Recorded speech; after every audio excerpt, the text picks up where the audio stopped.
नमस्कार दोस्तों, मैं मेहुल आपका एक बार फिर से स्वागत करता हूं अपने चैनल पर।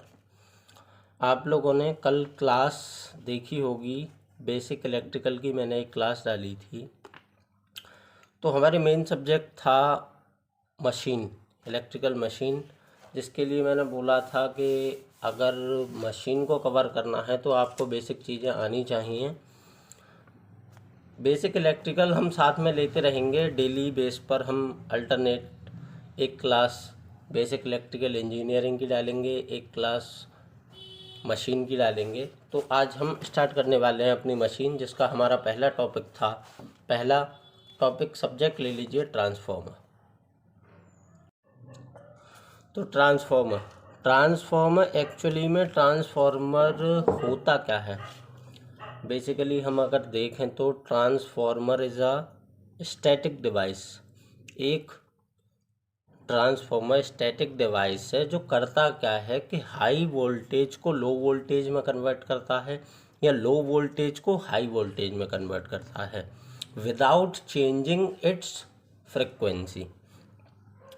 ट्रांसफॉर्मर का बेसिकल काम क्या है? वो एक स्टैटिक डिवाइस है जो हाई वोल्टेज को लो वोल्टेज में कन्वर्ट करता है या it's vice versa without changing the frequency of the current.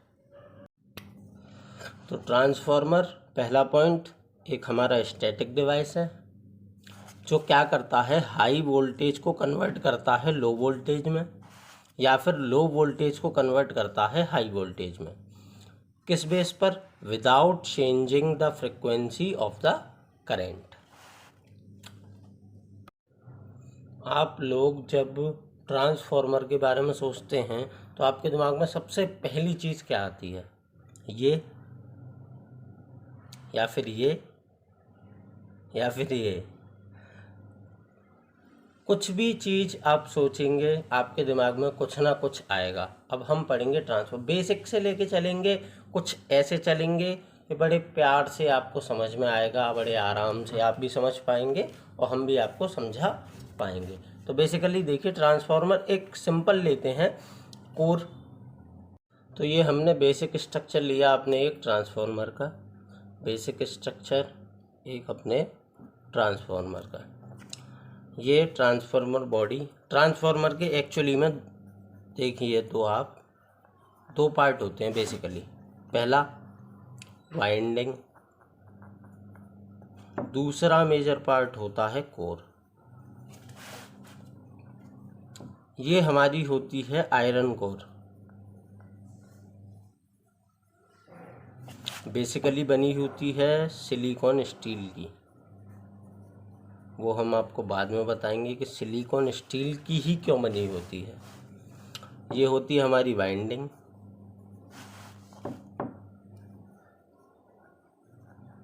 और इस वाइंडिंग को बेसिकली लिया जाता है कॉपर का। अब जो हमारी आयरन कोर होती है ये एक्चुअली में एक कोर नहीं होती, इसमें थिन ब्लेड्स होते हैं, कोर की परतें होती हैं कई सारी।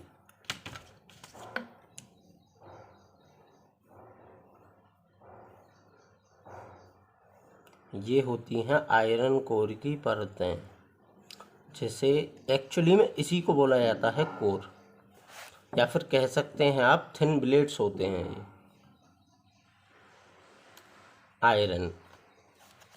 आयरन के थिन ब्लेड्स होते हैं जो बने होते हैं सिलिकॉन स्टील के।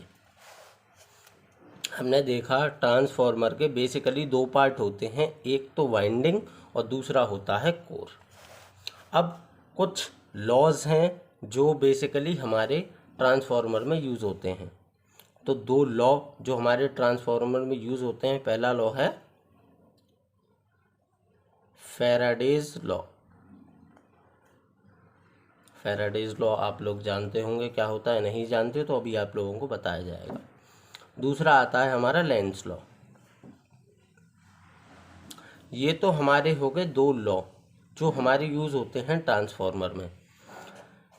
अब लॉ तो आप लोगों ने, आप अपनी बुक उठाएं तो आप समझ जाएंगे, लॉ बुक में भी दिए होते हैं, लेकिन कुछ एक बहुत मेन कॉन्सेप्ट है जिस पर ट्रांसफार्मर वर्क करता है।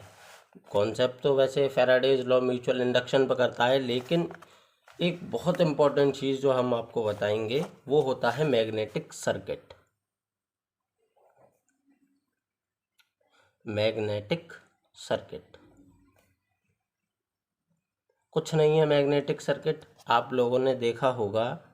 मैग्नेटिक सर्किट क्या होता है हम आपको बताएंगे। मैग्नेटिक सर्किट होता क्या है एक्चुअली में, लेकिन मैग्नेटिक सर्किट बताने से पहले हम वापस आते हैं अपने ट्रांसफार्मर पर।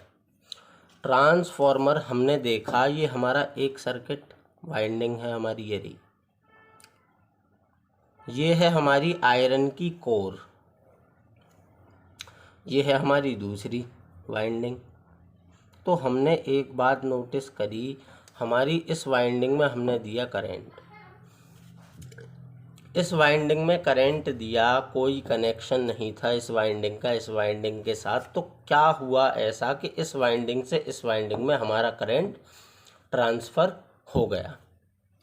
तो उसके लिए हम इतने पार्ट को, इस आयरन कोर के इतने पार्ट को अगर मॉडिफाई करके देखें, मैग्नीफाई करके देखें, ये हमने जो पार्ट अभी मैग्नीफाई करा, तो उसमें कुछ 4 पैरामीटर्स होते हैं।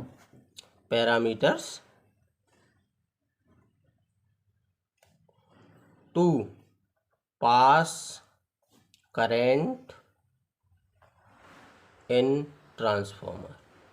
इन 4 पैरामीटर की वजह से ही इस वाइंडिंग से इस वाइंडिंग के बीच में ट्रांसफ़र हो रहा है करंट। वो 4 पैरामीटर क्या हैं? पहला, मटेरियल कोर।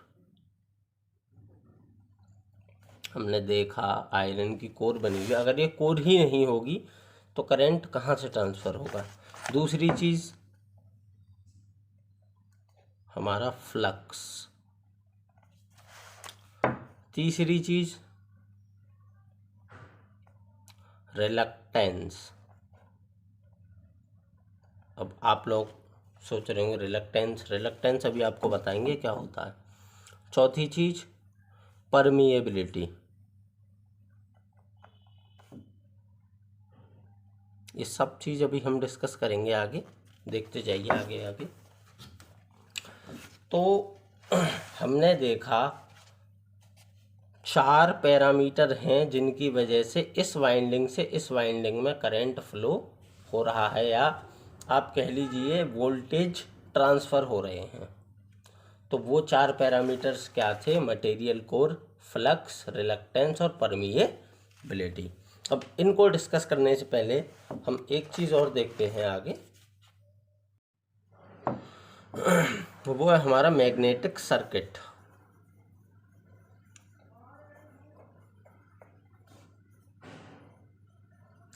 अब जो हमारा मैग्नेटिक सर्किट है, इसके बेस पर ही हमारा ट्रांसफार्मर काम करता है। ट्रांसफार्मर किस पर वर्क करता है? मैग्नेटिक सर्किट पर, ना कि इलेक्ट्रिकल सर्किट पर।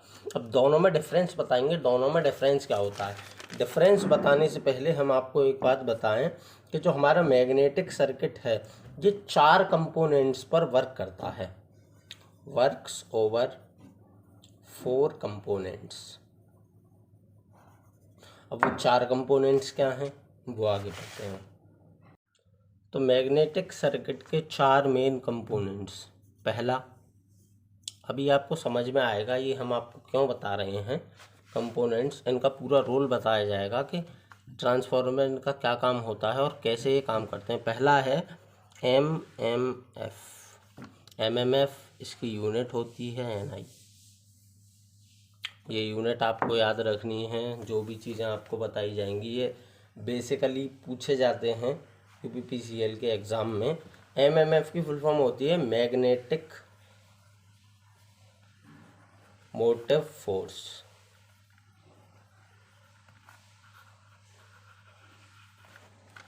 तो पहला कंपोनेंट हुआ हमारा एमएमएफ, जिसे कहते हैं मैग्नेटिक मोटिव फोर्स। दूसरा कंपोनेंट फ्लक्स। तीसरा कंपोनेंट हमारा रिलक्टेंस, RL से डिनोट करते हैं रिलक्टेंस को। चौथा कंपोनेंट हमारा परमिएबिलिटी, जिसे हम म्यू से डिनोट करते हैं। अब इन चारों चीज़ों को समझाने से पहले हम आपको बताएंगे चारों चीज़ें होती क्या हैं with comparison to electrical circuit. दोनों का कंपैरिजन करके दिखाएंगे कैसे क्या चीज़ क्यों काम करती है और किस तरीके से काम करती है। लेकिन वो समझने से पहले आप एक सिंपली सी चीज़ देखिए। आप सब लोग जानते होंगे, मैंने एक बार मैग्नेट ली। हमने क्या लिया? एक ली बार मैग्नेट। तो बार मैग्नेट लेने पर हम लोगों ने देखा इसके दो पोल थे, एक था नॉर्थ पोल और एक था साउथ पोल। अब आप ये जानते होंगे कि मैग्नेट में से मैग्नेटिक फील्ड लाइंस निकलती हैं। तो हमने ये दो फील्ड लाइंस निकाली,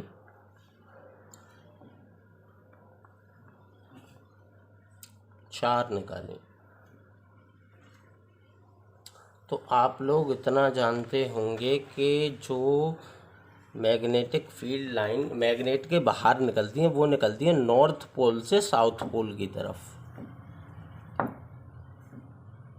नॉर्थ पोल से साउथ पोल की तरफ। और जो मैग्नेटिक फील्ड लाइन मैग्नेट के अंदर होती हैं वो जाती हैं साउथ पोल से नॉर्थ पोल की तरफ।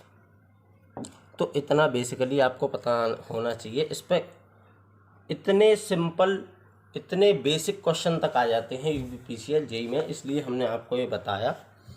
तो आप सीधी बात समझे कि मैग्नेटिक सर्किट में चार मेन कंपोनेंट्स होते हैं। पहला एमएमएफ, जैसे कहते हैं मैग्नेटिक मोटिव फोर्स, दूसरा फ्लक्स, तीसरा रिलक्टेंस और चौथा होता है परमिएबिलिटी।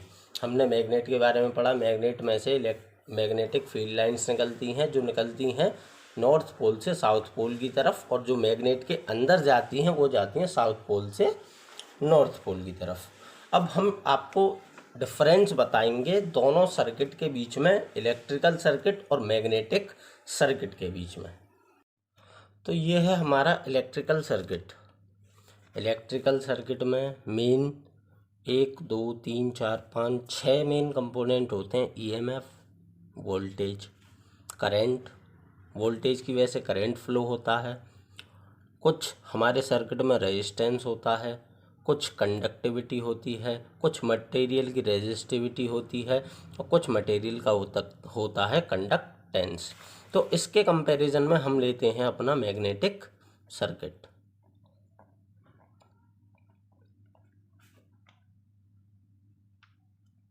अभी आप लोगों को सारी चीज़ें समझ में आएंगी ये क्यों हम बता रहे हैं। जब हम इलेक्ट्रिकल सर्किट की बात करते हैं तो उसमें हम लेते हैं ईएमएफ, जिसे कहते हैं वोल्टेज। और मैग्नेटिक अगर सर्किट है तो वहाँ पर लिया जाता है एमएमएफ, जिसे हम कहते हैं magnetic motive force. Electric circuit में हम लेते हैं करंट, जिसकी यूनिट होती है एम्पियर। और मैग्नेटिक सर्किट में हम लेते हैं फ्लक्स, जिसे डिनोट करते हैं। अब इलेक्ट्रिकल सर्किट में रेजिस्टेंस होता है, ओम से डिनोट किया जाता है। मैग्नेटिक सर्किट में रेजिस्टेंस की जगह होता है रिलक्टेंस। अब आपको समझ में आया। ऊपर हमने बोला था, अभी आपको बताएंगे ये क्यों लिया जाता है और कैसे लिया जाता है। इलेक्ट्रिकल सर्किट में होती है कंडक्टिविटी और मैग्नेटिक सर्किट में होती है उसकी जगह पे परमिएबिलिटी। पी है परमिएबिलिटी, डिनोट करते हैं म्यू से। रेजिस्टिविटी होती है इलेक्ट्रिकल सर्किट में, मैग्नेटिक सर्किट में होती है रिलक्टिविटी। इसकी यूनिट होती है मीटर पर हेनरी।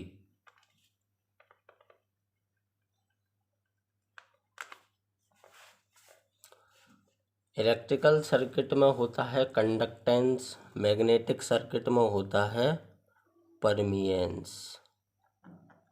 डिनोट करते हैं कैपिटल एल से। तो ये चीज़ आप नोट कर लीजिए, साथ के साथ इनके नोट बनाते चलिए, आपको बहुत फ़ायदा होगा इन नोट से। बहुत बेसिक चीज़ें हैं ये, और यही क्वेश्चन पूछे जाते हैं यूपीपीसीएल जेई में। तो ये था डिफरेंस इलेक्ट्रिकल सर्किट और मैग्नेटिक सर्किट के बीच में। आपकी स्क्रीन पर आपको अभी जो दिखाई दे रहा है, इसे आप अगर आप नोट्स बना रहे हैं तो उसमें कॉपी कर लीजिए, स्क्रीनशॉट ले लीजिए। इस चीज़ को आप अपनी कॉपी पर नोट करिए। उसके बिहाफ पर मैं आपको एक बहुत अच्छी, बहुत प्यारी चीज़ समझाने जा रहा हूँ। अगर आप ये नहीं नोट करेंगे तो आप ये समझ नहीं पाएंगे। तो पहले इसे नोट करिए, फिर मैं आपको एक चीज़ आगे बताता हूँ। अब आप देखें, मैं 2 सर्किट लेता हूँ, आपको ये सारी चीज़ें समझ में आ जाएंगी। ये जो मैंने अभी आपको डिफरेंस बताया इलेक्ट्रिकल सर्किट और मैग्नेटिक सर्किट के बीच में, इन दोनों में डिफरेंस जो थे, पहला मैं 2 सर्किट बनाता हूँ। पहला बनाता हूँ इलेक्ट्रिकल सर्किट और एक तरफ बनाता हूँ मैग्नेटिक सर्किट। तो यहाँ पर बना लिया हमने अपना एक इलेक्ट्रिकल सर्किट।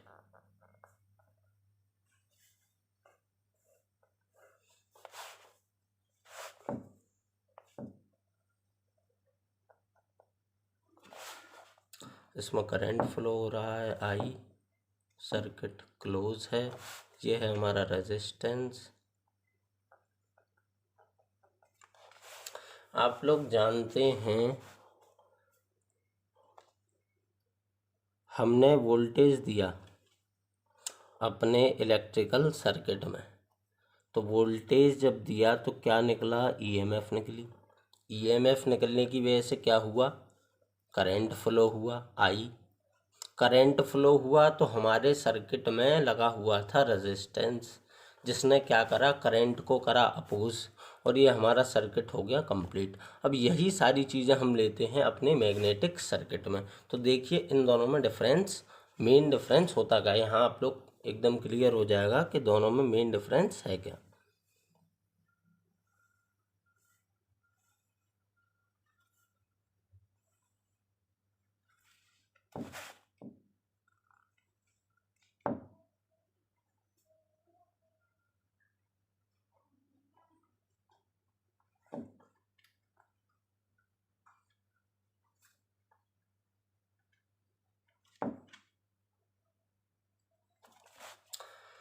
तो देखिए ये है हमारा एक मैग्नेटिक सर्किट,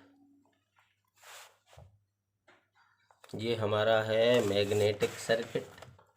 ये क्या है हमारा, हमने यहाँ पर आपको एक दिखाया था, देखिए आप दोबारा देखिए। रेजिस्टेंस की जगह पर हमने लिया था रिलक्टेंस, ईएमएफ की जगह पर लिया था एमएमएफ, करंट की जगह पर फ्लो होगा हमारा फ्लक्स। तो यही चीज़ देखिए आप, रेजिस्टेंस की जगह पर रिलक्टेंस, करंट की जगह पर क्या फ्लो होगा हमारा, फ्लक्स,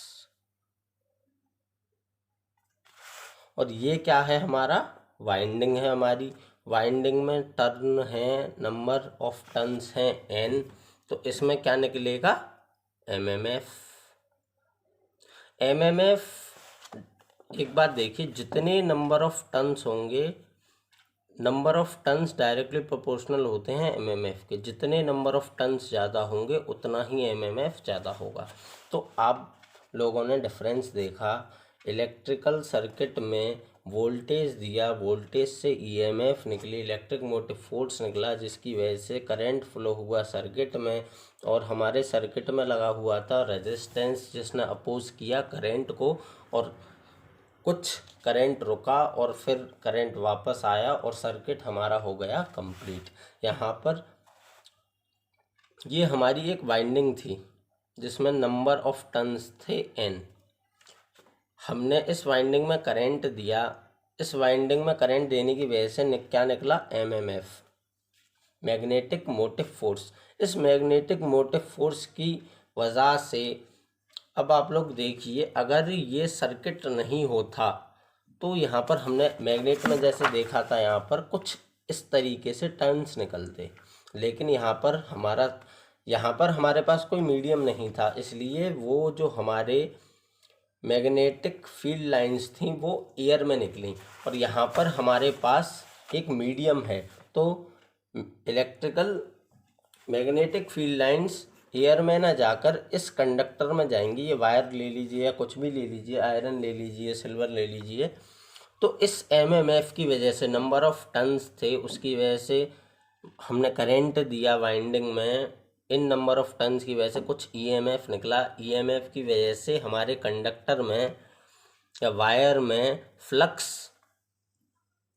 क्या हुआ, ट्रांसफ़र हुआ, फ्लक्स निकला गया, ट्रांसफ़र हुआ। यहाँ रेजिस्टेंस था और यहाँ रेजिस्टेंस की जगह है रिलक्टेंस। तो ये रिलक्टेंस वही काम करेगा जो काम करता था हमारा रेजिस्टेंस। तो ये रिलक्टेंस फ्लक्स को रोकेगा आगे जाने से, कुछ फ्लक्स को रोकेगा और कुछ फ्लक्स यहाँ से निकल जाएगा और वापस आ जाएगा और सर्किट हो जाएगा हमारा कंप्लीट। तो होप करते हैं आप इन दोनों में डिफरेंस समझे होंगे, इलेक्ट्रिकल सर्किट में और मैग्नेटिक सर्किट में।